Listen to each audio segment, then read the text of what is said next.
What's up, guys? Chris here. I am back with another coach's interview. This one, the highly awaited, anticipated, people on the edge of their seats clamoring for, they just won't shut up about this man and his team. MegaMogwai. Miguel, how you doing? Hi, it's a pleasure. It's a pleasure to be here, and I think you kind of exaggerated there a bit, but hey, okay. Nope. I really hope they appreciated it because that was the entire interview. Thank you for joining me. Oh yeah, that was fun. Man, I would piss some people off if I did that. Many people. I have an army, bro. You got a small. You gotta watch out. Yeah, it's a little scary. Like, all right, what? How many jokes can I make about Miguel before You better watch what you said. Nah, that's not really my style. I mean, okay. it's pretty much just keep making jokes and don't worry about it. Okay, I can respect that. Yeah, you're cool. You're a laid back dude. You don't care, No, I don't. Yeah. Otherwise, I would have blown up quite a long time ago. Yeah, it's not really like the best crew of people for sensitive guys to hang around with. Yeah, no, like there are certain people that I think of, like, and I come to the conclusion that it's like you would get eaten alive here, pretty much. Yeah, you gotta have rough skin, especially if you're a Spanish guy who likes to talk a lot in his videos and wear a beanie often. Like you're gonna get some shit thrown at you quite often. So yeah. Oh, the poor victim, Miguel. It's really just unfortunate. Yeah. All right, so you are the man with the plan. You are undefeated in D-League play, at least. You had to take the one forfeit because you're narcoleptic, and that's fine. Everybody has their flaws. Yeah, I can't be perfect, Chris. Come on. No, I mean your fans expect you to be, but whatever. That's fine. That hurt, dude. Okay. All right. So you're undefeated in D-League play. You're kind of a big deal at that point, right? Like you're the guy everybody wanted to take down in the regular season, couldn't do it. Straight up couldn't stop I mean, you. A lot of people I know that a lot of my viewers reach the rapid conclusion that I was unbeatable and I was like this, and that's just, it couldn't be any farther from the truth. I just really managed to build the proper team for that particular matchup, and things just managed to I'm proud with how I played and things went my way, but at the same time, like, there were a lot of games that were pretty close. Scores do not really reflect that a lot of times how close games were. Like my game with George, if he had set up, there was a point in it, if he had gone for Stealth Vox instead of Toxic, he would have won. Yeah. And shit like that. So it's not like, I wasn't like, I am very much beatable. But I have to say that I feel proud of how I played. I think I adapted well to the format, and and people really seem to like my team and such. It was a really fun experience for me, really. Yeah, that's good to hear. So you did all right. You made it to the playoffs. You got unfortunately stopped in the playoffs, but yes, I did. That's my whole point. I'm not unbeatable. I lost in the playoffs against Adam.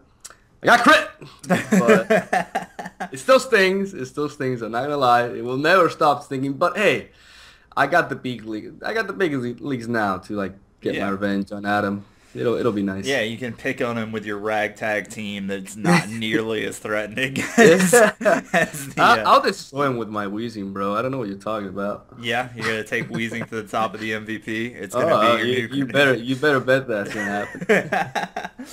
All right, so that being said, you are in here. You come in as an expansion team. You guys are at a pretty significant disadvantage as far as draft pool goes.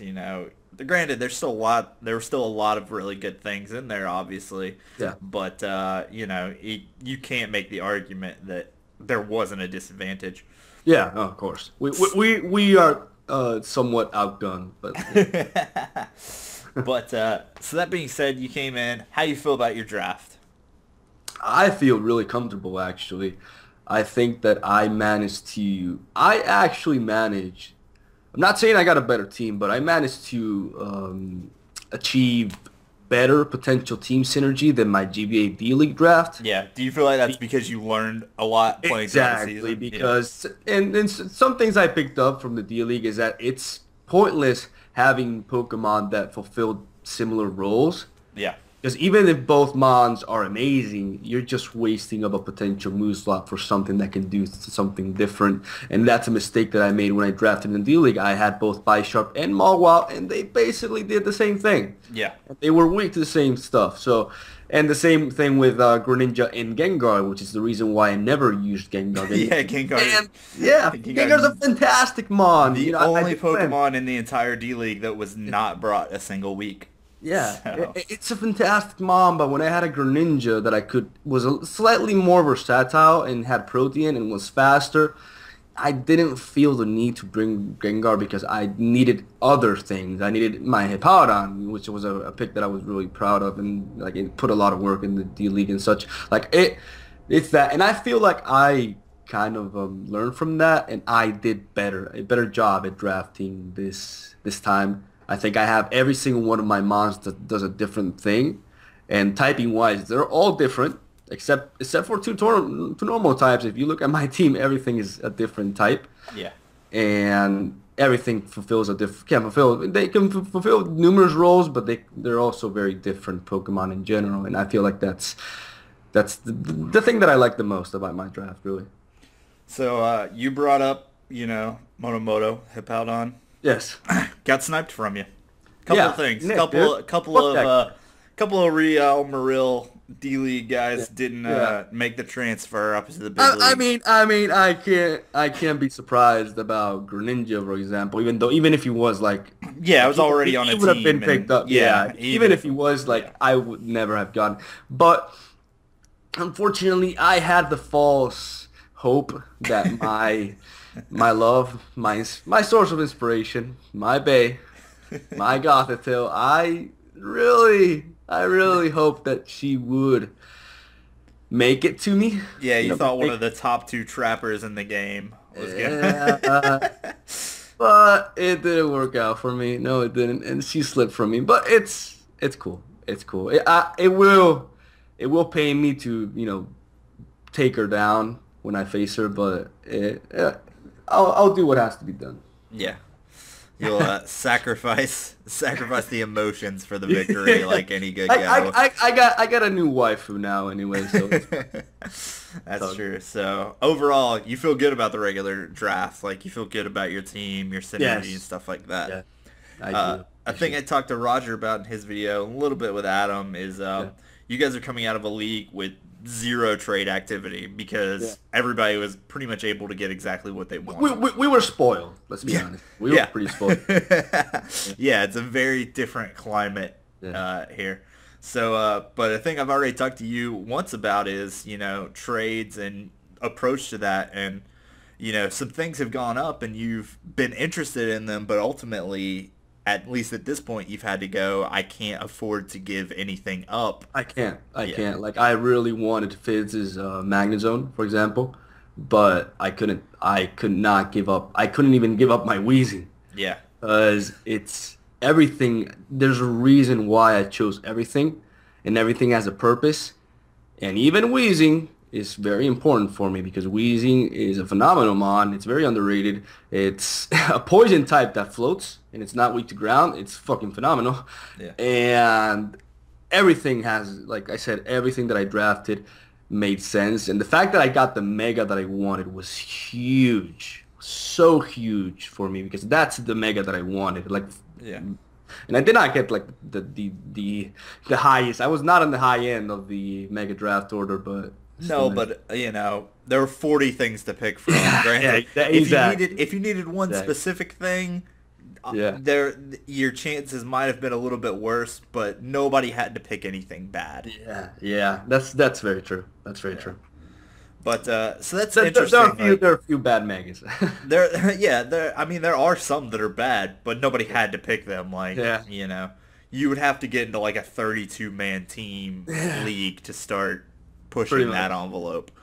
Yeah. But so you drafted really tight, like really economically then, if you're saying you don't think you can afford to give up anything you have. Yes. Do you feel like that's the right move, or are you a little bit worried about that in the long run? I mean, I'm the kind of guy, I just live in the present, Yeah. and anything can happen from this season to the next one. So I Yeah. just really wanted to focus on making the best potential team for this season. And what happens in season 4, so be it. I will adapt, or I believe I will. But now my mentality is that I focused on this because look at the GBA D-League. Yeah. We were told numerous times, you have to take into consideration all those things, and then I ended up only having 1 year of the deal. Well, I don't think there's a higher league you can go into. No, yeah, no. But basically, my whole point is that anything can happen. At the same time, when the time comes, it'll come, and I'll be able to adapt. Like, I have to give up my 1 year picks, but I can get things that are similar. I can change up a little bit because they are 4 mons, so I can, I can Yeah, you can fill search the for roles in things. different ways. Exactly. Like, So I do believe that the way I approach things was not the most common one because a lot of people are really into trading everything, and I don't necessarily agree with that because there has to be a reason why you pick things, and I don't. I do believe in the sense of trading, like Yeah. 1 mon here, 1 mon there, maybe Yeah. you need this but like going and trading half your team, I don't agree with that. I don't think that's smart, and I don't think that shows you have drafted as well as you could have. And that may sting some people, but that's how I see it. that's okay. That's far from the most biting trash talk that has Yeah, happened in one of I've these seen videos. the interviews. I've seen the interviews. I You think I haven't appreciate even it. seen the worst of the videos yet, Oh, so don't worry. yeah, I'm looking forward to it. I mean, even I love it. I love watching them. They're really even cool. Baby Roger was passive aggressively trash talking you last video, so yeah. Rose. I mean, not to in any Yeah. way affect the way you give answers over the Yeah. next course of the questions, but if you want to light into him, you can. It's fine. All right. I got the pass. That's nice. I got the pass. Okay. Yeah, Good to know. nobody's gonna judge you. So, all right. So, how do you feel like, again, because you had a much more immediately threatening team last season, but you also understand kind of what the format needs. Yeah. Do you think you're going to change anything up this season into your approach going into matches or planning, or? Yes, I believe I have a better mentality when it comes to team building now. When it comes for this particular format because it is very different. That's than- interesting because I already thought you were like just in general Pokemon. Your like team building is already a thing you're very good at. So, Thanks. Like, Thanks, man. I basically, I think that I can, because last time I emphasized a lot on preparing for specific things, but I think now I look at certain teams, especially those in my conferences, and I already have the team concept planned out, and that's the most difficult part for me because I have a very particular method of team building, and I have already the concept of the kind of team that I want for everyone, and I think I think I had some pretty cool ideas. Now I have to obviously get into it and start actually building and such, but I think that the way I drafted enables me to have a lot. Like my team is much more versatile now. I can go hyper offense. I can go balance. I can go stall. I can do many things. Bulky offense. I can do Volturn. I can really mix it up, and I really aim something that I did not do as well. I believe in the D League is something that I aim to do now is become really unpredictable with my teams. Like I'm gonna bring really different team structures, and because I want to keep my opponents guessing. Because that's something I struggled with in the D League. I had trouble with the rematches. yeah, and that's almost a penalty of you guys being so spoiled in your picks. Exactly. Because you could just pick 6 amazing things. There's Exactly. little reason to not bring those 6 things Exactly. every week. Exactly, So- that's spot on. Because now I enjoyed this draft a lot more because it was much more challenging, and that's just what I enjoy about the game. Trying to figure out all these kinds of. I don't know. I just really like the art of team building itself, and I think now I got more of a strategy going on because I don't have the biggest guns, but Well, I can mix you it. got I can that mix it. threatening Omastar presence. Like, Yeah, I mean, he's a sleeper. Let me tell you, he's a sleeper. People are laughing, but I know what that thing can do. So Yeah, I mean, there are a lot of things that can, really tear up, and that's yeah, traditionally what we've seen, like, throughout the GBA. A lot of things, yeah. everybody's like, oh, Greninja's a first pick, or Aegislash is a first pick, and then it's like, they don't really put up the devastating numbers. It's a lot of the... It's yeah, and like that's something I wanted to emphasize. Like a lot of people at the beginning of my season in the GBA D League, a lot of my success was, I swept a lot with Greninja. And now I know a lot of people started saying that the only reason I won was because of Greninja, but then I started winning with Bisharp. It's like, Yeah. it's not the particular, of course, there are really fucking good Pokemon, and then there are Pokemon but team synergy is a key. Yeah, I mean, your teams were generally built around things that opened up sweeping Exactly. potential. Like, Exactly. it was basically just plug and play which sweeper you wanted to sweep with best that week. Yes. So, Yeah. and I mean, even on this team and this draft, you still have a little bit of that. You can I still I very much do have that. I have a very scary thing in my team, and that is Mega Gardevoir. I have a Yeah. Pokemon that I can annihilate everyone with, and that is Mega Gardevoir, and I know how strong this thing is. When I planned for George, I was absolutely terrified of this monster, and I will show why this Mega is completely. It's gonna destroy people. It really is. It's very overlooked. It was very overlooked in the draft. A lot of people were focusing on stuff like, well, they thought about Mega Gallade or Mega Altaria or stuff. No, trust me, this thing, I'm really pumped to use. Like, I may struggle a bit against Nick because he has a goddamn Mega Scizor and an Mega Slash, but Yeah, I don't just think like, Nick's sweating your team all that yeah, much. but Mega Gardevoir, I'm excited to use it because she's also very versatile as well. So she could be the potential MVP of my team. We'll just have to wait and see though. Not only Maybe that, she's not what I I think you have expected. a lot of impressive speed options on your team, Yes. considering Yeah. the pool you guys were working with. Yeah. Yeah. And you had stuff on reserve, so it's like, yeah, of course, Infernape was going to someone Yeah. just like Latias and Lucario, but still, Infernape, Excadrill has some speed A lot of people options. would Like, a lot of people would agree with me on this, but barring Thunder's Incarnate, I feel like Infernape was the best pick, first pick.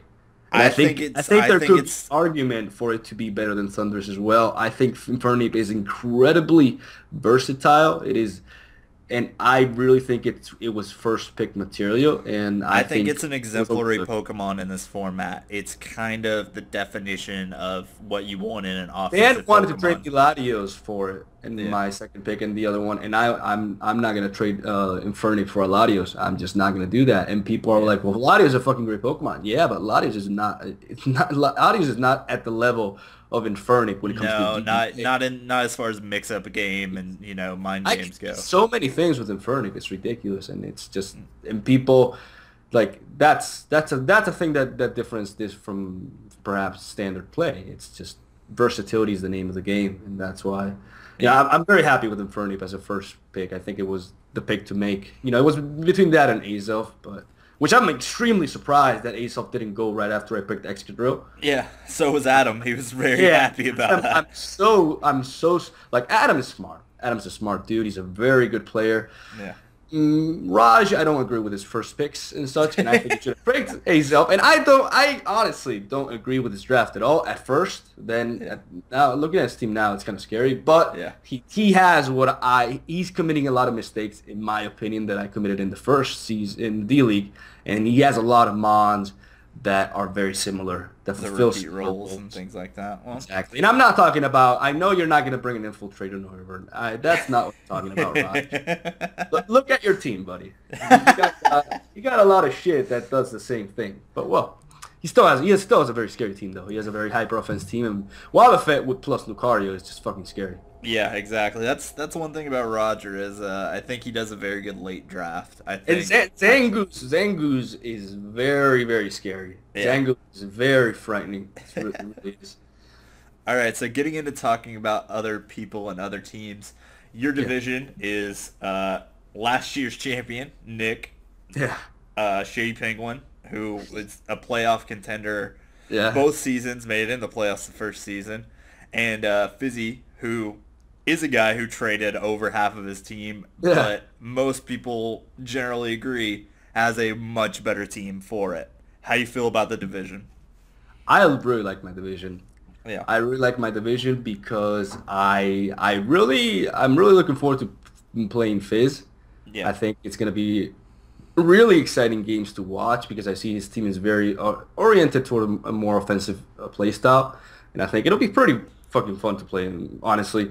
Yeah. And Nick is the champion. He's right now he's the best, and I've seen the guy plan for teams. I know what the guy's capable of, and he's gonna be one hell of an opponent. I don't have the best matchup, but I am dying to beat him. I am dying to take down the champion. I wanna be that guy. Not gonna lie, I wanna be that guy.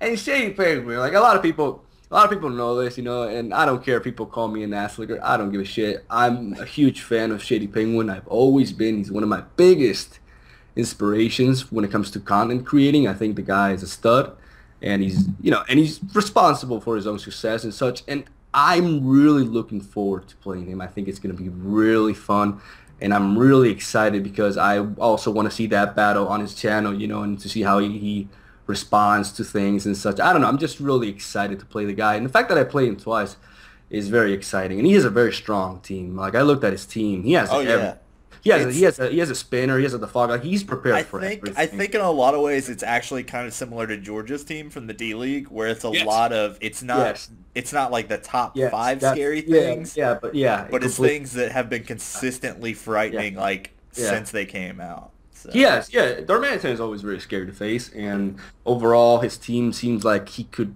I like his team. I think he can really modify it to what it's very. I believe is very well. Not Volturn anymore because he doesn't have Metric. I believe he changed it for Altaria, but he also lost Noivern, but he has a fucking Rod. Just stole my Noivern. Fuck that guy.